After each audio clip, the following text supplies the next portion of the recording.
हाय change makers. तो आज हम बात करेंगे क्रिस्प फेलोशिप की। ये centre for research in schemes and policies, ये फेलोशिप 2024 का बैच है। ये सेकंड बैच है बेसिकली। इससे पहले ये 2023 में भी इस फेलोशिप का एक बैच, फर्स्ट बैच बेसिकली आया है जनवरी 2023 में। और उस समय भी हमने वीडियो बनाया था चैनल पे। और उस समय बहुत सारे लोगों को मेंटर भी किया था, कुछ लोगों का सिलेक्शन भी हुआ इसमें। बहुत ही क्रिस्प में अगर मैं बताऊं इसके बारे में, तो बहुत हाईली टैलेंटेड लोगों के लिए ये फेलोशिप है। 12 लोगों को सिर्फ लिया जाता है ग्रेजुएट। इसमें फ्रेशर्स भी विदाउट एनी एक्सपीरियंस अप्लाई कर सकते हैं।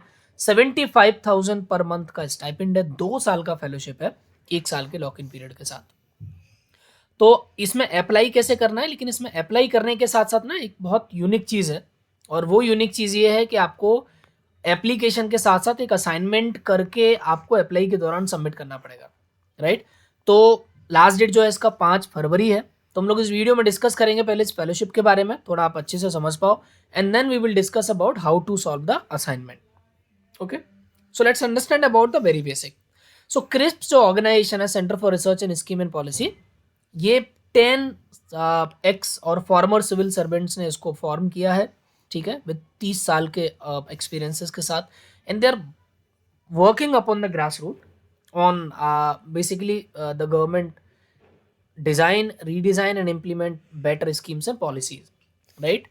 इसमें इनको कुछ फेलोज चाहिए। बहुत सारे काम है क्रिस्प का, वेबसाइट से देख सकते हो क्या क्या स्ट्रक्चर है, क्या कुछ पब्लिकेशंस भी हैं इनके, न्यूज़लेटर्स भी हैं। बट हम लोग अगर इसकी बात करें कि ये जो फेलोशिप है इसमें कौन लोग चाहिए, तो इनको 12 टैलेंटेड यंग प्रोफेशनल चाहिए जिनको एक क्रिस्प फेलो बुलाते हैं, ठीक है। सो जैसा मैंने बताया 10 सीनियर सिविल सर्वेंट ने इसको फॉर्म किया था। इन्होंने एक फेलोशिप प्रोग्राम जब ये सेटअप किया लास्ट ईयर, जब ये शुरू हुआ, तो it's a very one of its kind experiential learning model, जहाँ पे हाईली टैलेंटेड लोगों को किया जाता है और उसके बाद उनको लर्निंग में बहुत हेल्प करते हैं। स्टाइपेंड भी almost one of the best stipend they offer. The fellowship enable CRISP fellows to work on domains like policy implementation, data analysis, high quality report writing and strengthening existing government initiatives. अलग अलग government के साथ काम करते हैं, अलग अलग state में अलग अलग रिक्वायरमेंट के हिसाब से ये लोग करते हैं। तो जैसा मैंने बताया आपको कि फर्स्ट जो कोहॉर्ट था उसमें लास्ट ईयर हम लोगों ने इसके बारे में वीडियो बनाया भी था, लोगों को हेल्प भी किया था। 16 फेलोज को लिया इन्होंने लास्ट जनवरी 2023 में। और वो लोग बेसिकली अभी काम कर रहे हैं क्योंकि 2 साल का ये फेलोशिप है। इनका जो बेस्ट परफॉर्मिंग फेलो है वो फुल टाइम प्लेसमेंट के क्रिस्प के जो सेंट्रल ऑफिस है ना, वहाँ पे उनको रखा जाता है। जो बेस्ट परफॉर्मिंग फेलोज होते हैं तो उनको ये फुल टाइम पे भी ले लेते हैं। तो 2 साल के बाद आपको जॉब का भी टेंशन लेने का जरूरत नहीं अगर आप बहुत अच्छा परफॉर्म करते हैं।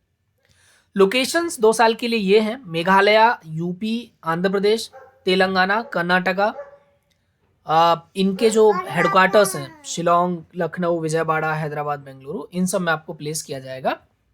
तो और भी ये पूरा लिस्ट है: राजस्थान, तमिलनाडु, सेंट्रल ऑफिस। इस तरह से 12 लोगों को लिया जाएगा, ठीक है। अलग अलग जो सेक्टर वाइज फेलोशिप है, लाइवलीहुड में 3 लोग, पंचायती राज में 3 लोग, हायर एजुकेशन में 2 लोग, स्कूल एजुकेशन में 2 लोग और स्किल्स में 2 लोग। इस तरह से टोटल 12 लोगों का सिलेक्शन होगा। तो बेसिकली वो सीनियर मोस्ट सिविल सर्वेंट के साथ काम करेंगे इंडिपेंडेंट प्रोजेक्ट्स के अराउंड।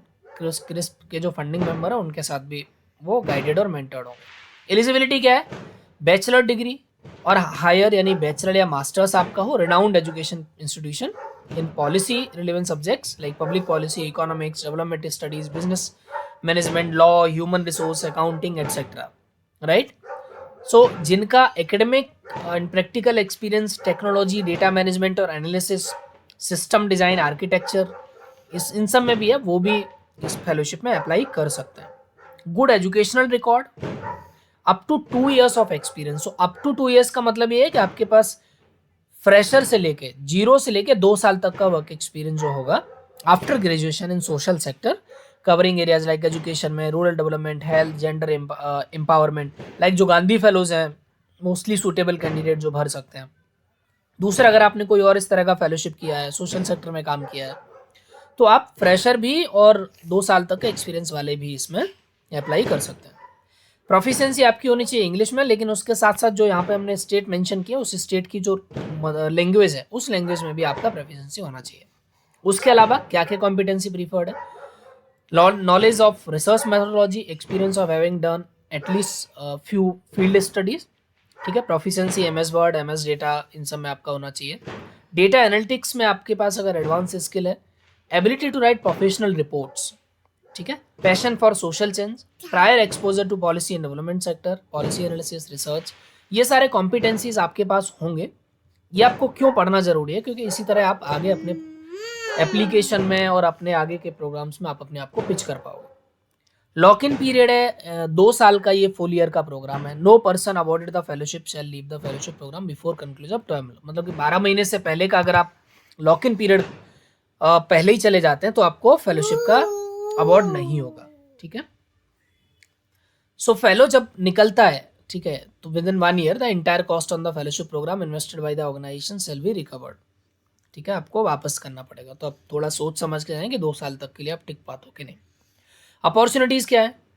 आपको टेक्निकल नॉन टेक्निकल स्किल्स आपके होंगे, experience in administration, social welfare, economic development, stakeholder management through the implementation of government policies, access and guidance from experience and senior decision maker, जो civil servants हैं उनके through आपको उनके under काम करने का मौका मिलेगा। फेलोशिप का 2 साल का फुल पेड प्रोग्राम है। आपको अलग अलग प्रोजेक्ट जो स्टेट्स के साथ एमओयू हुआ है उनमें आपको असाइन किया जाएगा। फेलोशिप का कंपनसेशन 75% है जो आपको बोला है। 5% of this would be the variable pay release at the end of the year based on assessment of performance. 5% इसमें से आपको साल के एंड में रिलीज होगा। ट्रैवल एक्सपेंसेस, फील्ड विजिट, ये सब भी आपको रीइंबर्स होगा इसके एडिशन में, ठीक है। रोल आपको ये जो लिखा हुआ है वो अच्छे से आपको समझना है कि आपका काम क्या है। सिंपल अगर एक लाइन में बताऊं तो आप सीनियर आईएएस ऑफिसर्स के मेंटर में गवर्नमेंट के जो इम्प्लीमेंटेशन है स्कीम्स के ग्राउंड पे उनको आपको बेटर करना है।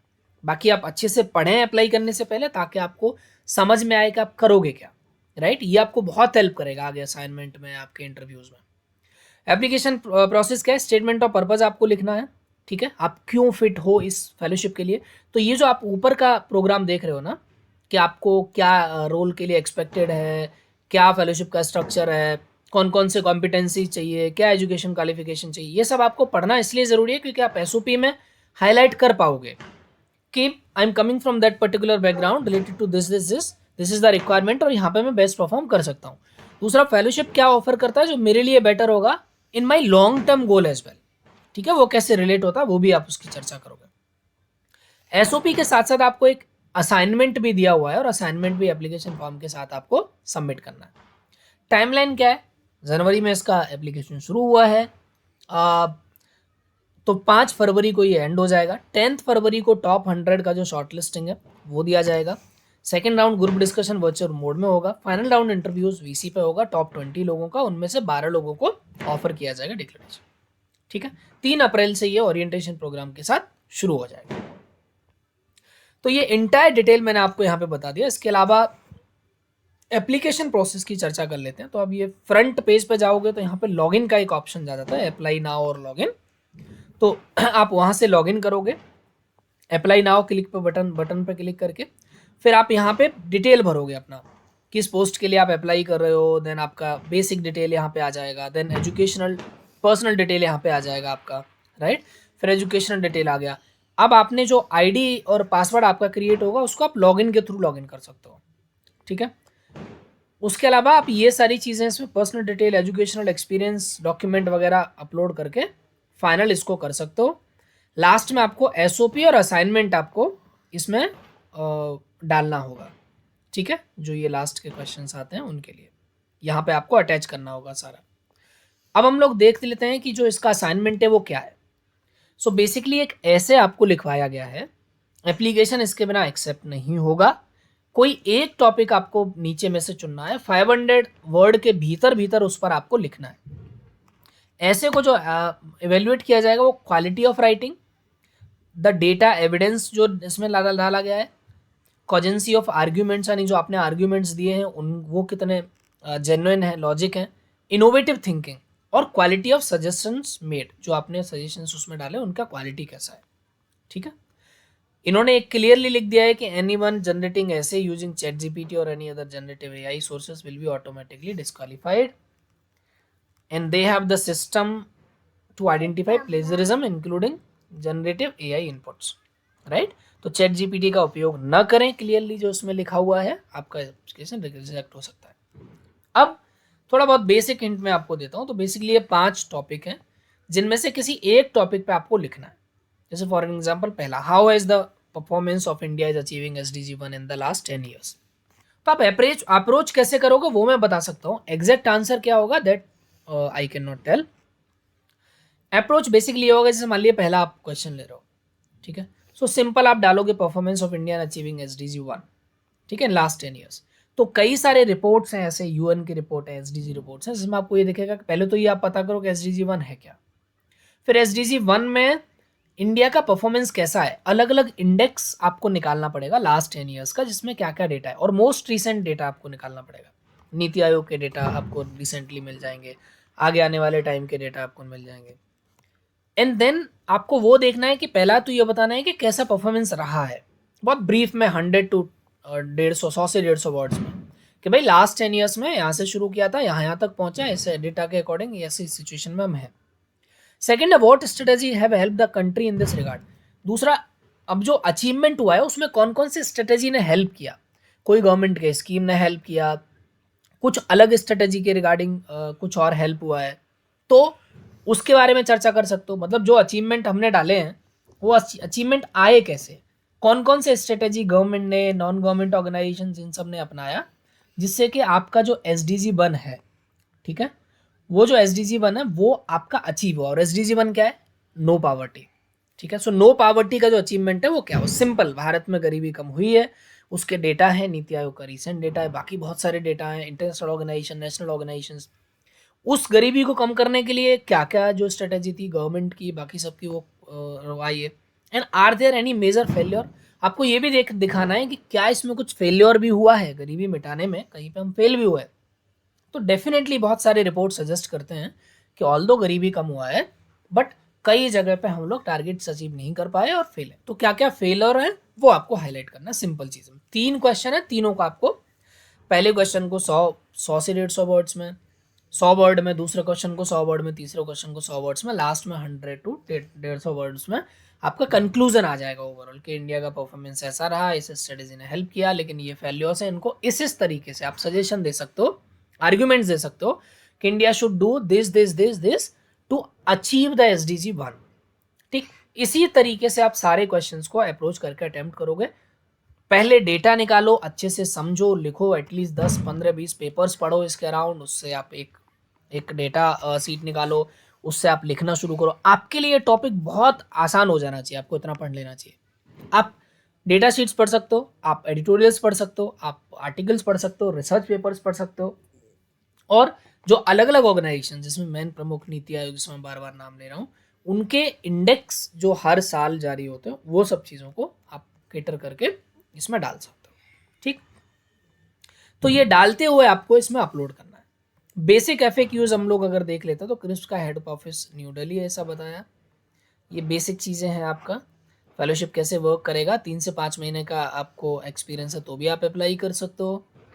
अगर आप कुछ अपलोड करने में प्रॉब्लम हो रहा है तो भी आप तो आप इस पर आप संपर्क कर सकते हो।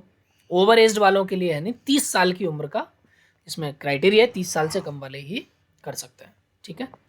सो विदाउट SOP और विदाउट असाइनमेंट आपका जो एप्लीकेशन है वो रिजेक्ट हो जाएगा बेसिकली, सीधे सीधे, ठीक है।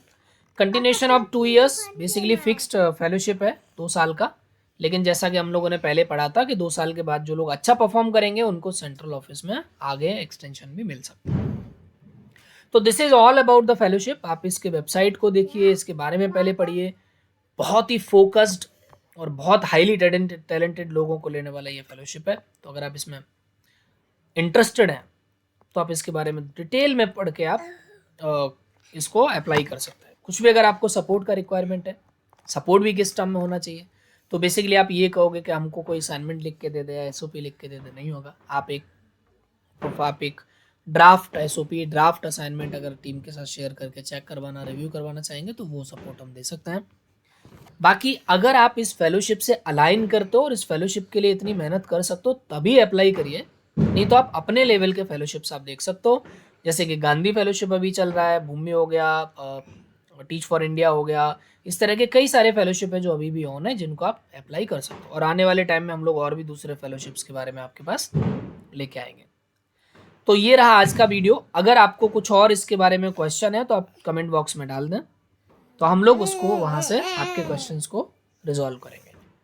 Thank you so much, all the best. हम लोग धीरे धीरे अब इस तरह के जो दूसरे फेलोशिप है उनके वीडियोज इस पर लाना शुरू करेंगे। तो ये हमारा इस चैनल का 500 वीडियो है, मतलब 500वां वीडियो है। तो आप इस पूरे परिवार को बधाई, आप सबके सहयोग के लिए बहुत बधाई। Thank you so much, all the best.